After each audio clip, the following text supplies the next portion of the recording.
So it begins an adventure in Bowling Green, Kentucky.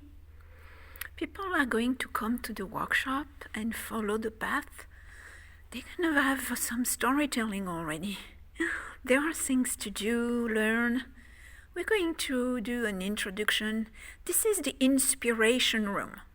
That's where they're going to meet also with the mentors. They have appointments with wonderful renowned mentors about transmedia storytelling and other specialties in the field of research and the arts.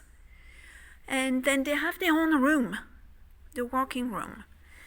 And outcomes are going to be on a very large, big, huge whiteboard.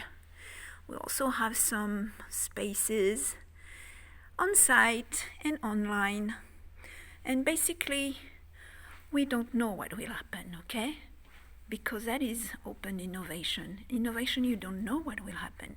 Will you? What about if we tell a story?